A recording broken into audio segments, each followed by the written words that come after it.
Hello এবং স্বাগতম। আমি সুশীলা ব্লগ চ্যানেল থেকে জানাচ্ছি শুভেচ্ছা ও অভিনন্দন।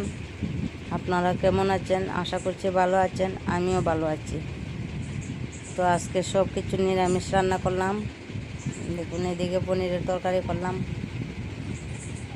এদিকে কারকুল ভাজি করলাম, এটা কালকের ছিল, আমি শুকিয়ে নিলাম।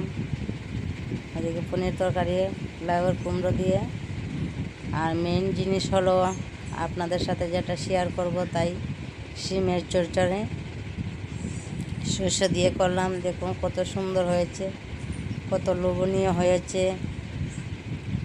তো আপনারা আমার সঙ্গে থাকুন এই রেসিপিটা বানানোর জন্য,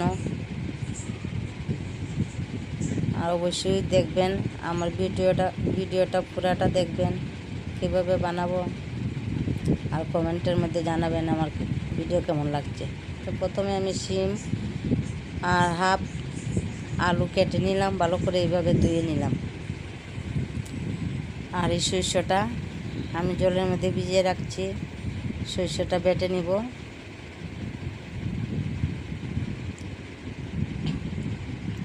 আমি ধুয়ে ভালো করে ভিজিয়ে রাখছি। দেখুন আমি শিলে রাখলাম, আমি বেটে নিব। এটার মধ্যে অল্প আদা দিয়ে দিব, আর 2-3টা কাঁচা লঙ্কা দিয়ে দিব বাটার মধ্যে। আমি কড়াই বসে কড়াইতে তেল দিয়ে দিলাম। তেলটা আমার গরম হয়ে গেছে,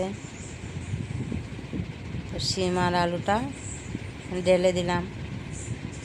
আমি হালকাভাবে শিম আলুটা ভেজে নিব।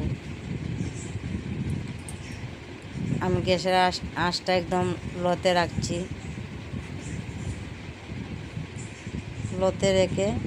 গ্যাসের আঁচটা লোতে রেখে আমি এটা ভালো করে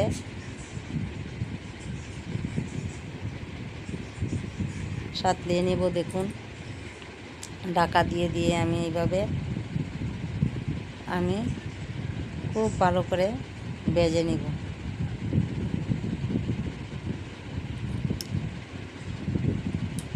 আর এদিকে পনির তরকারির জন্য আমি আরেকটা কড়াই বসিয়ে দিলাম। কড়াইয়ে আমি তেল দিয়ে দিলাম, তেল দিয়ে আমি আলু আর কারকুলগুলো ভেজে নিব। কারকুলের আলাদা বানাবো তরকারি, আমি একসঙ্গে আলুর সঙ্গে আলু আর কারকুলে ভেজে নিলাম। আমি পনির তরকারির জন্য আলুটা রেখে দেবো, আর কারকুল দিয়ে আলাদা করে রেসিপিটা বানাবো। আলুটা আমি আলাদা করে নিব ভেজে নিয়ে। তো ভিডিওটা স্কিপ করবেন না, অবশ্যই দেখুন, খুব ভালো লাগবে। রান্না তো আমরা সবাই করি, সবাই রান্না জানে। তো আমি কিভাবে রান্নাটা করলাম আপনারা দেখে নিন।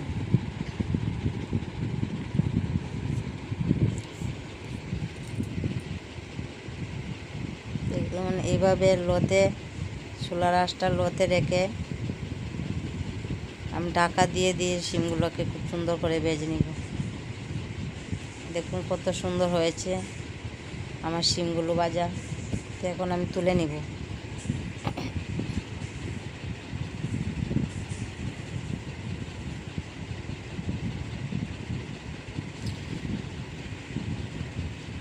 প্রত্যেক দিন তো আমাদের রান্নাটাই করতে লাগে,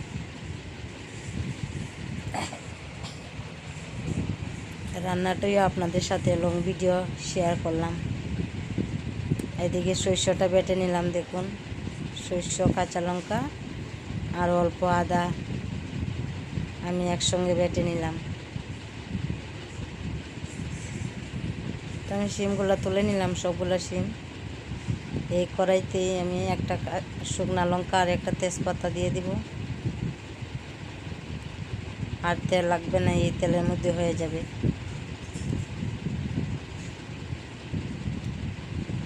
তো শুকনো লঙ্কাটা, তেজপাতাটা আমি ভেজে নিব।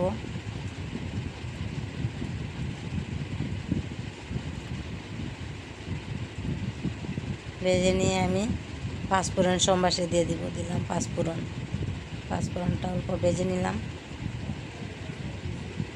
সরষেটা দিয়ে দিলাম। সরষেটা অল্প ভেজে নেব। সরষেটা বেশি ভাজতে লাগবে না, বেশি ভাজা হলে তো হয়ে যাবে।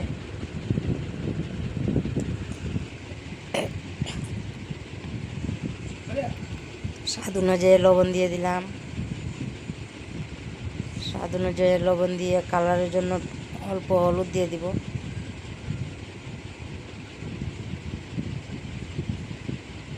তো দেখুন হলুদটা দিয়ে দিলাম। হলুদটা দিয়ে একটু নেড়ে চেড়ে দিব, একটু কষিয়ে নিব ভালো করে।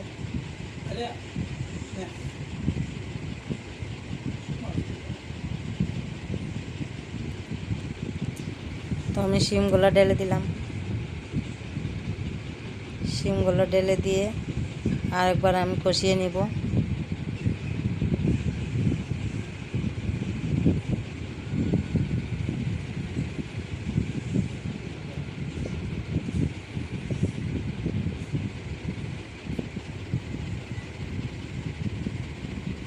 আর বেশি কষাতে লাগবে না, কেন শস্য আমি আগে কষিয়ে নিয়েছি, আর শিমগুলো তো ভেজে তুলে নিলাম আগে, আর লাগবে না বেশি। শস্যটা সবটা আমি একসঙ্গে করে নিব, ভালো করে মিশিয়ে নিব।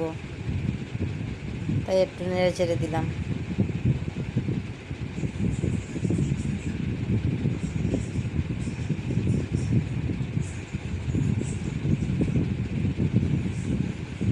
আমি গ্যাসের আঁচটা কিন্তু এখন পর্যন্ত লোতেই আছে। তো জল দিয়ে দিলাম। আমার রান্নাটা হয়ে গেছে, আর বেশি সময় লাগবে না, জলটা ফুটে যাবে, আমার রান্না হয়ে যাবে।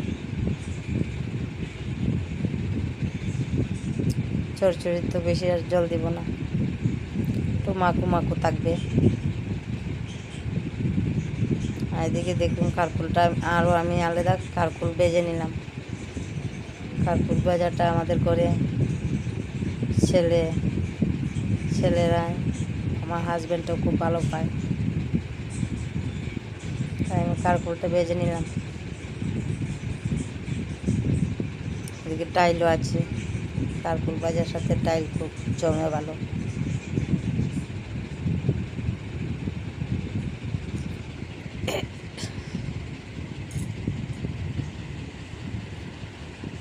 এদিকে আমার শিমের চচ্চড়িটা রান্না করা হচ্ছে, আর আপনাদের সাথে এটা দেখালাম।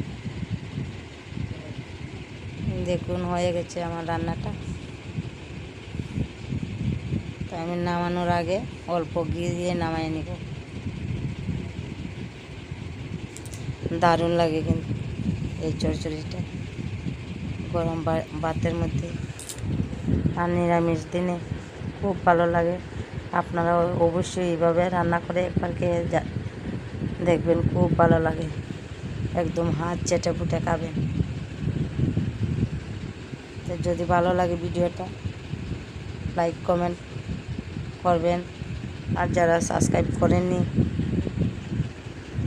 সাবস্ক্রাইব করে পাশে থাকবেন এইরকম নিত্য নতুন ভিডিও দেখার জন্য। আমি প্রত্যেক দিনই একটা করে ভিডিও দিই, লং ভিডিও। তো আপনারা আমার সাথে এভাবে অবশ্যই থাকবেন, আপনারা ভালোবাসা দিবেন। আপনাদের ভালোবাসায় যাতে এগিয়ে যেতে পারি, আর আপনাদের জন্য আমি শুভকামনা করছি। ভালো থাকবেন, সুস্থ থাকবেন।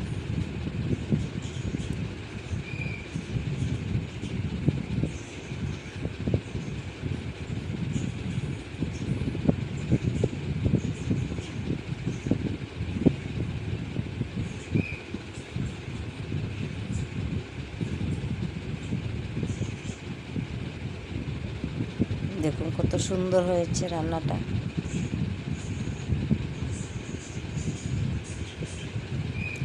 যারা নিরামিষ খেতে ভালো লাগে না তারা ওইভাবে খেতে পারবে, একদম হাত চেটে ফুটে খাবে।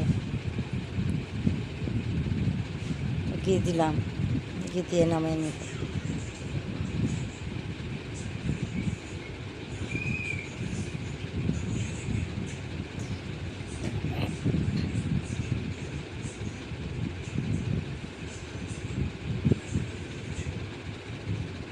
আজকের জন্য এই পর্যন্তই আমার ভিডিও।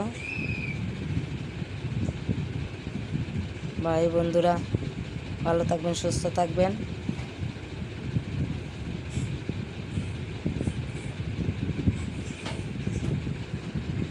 দেখা হবে অন্য ভিডিওতে। Bye bye.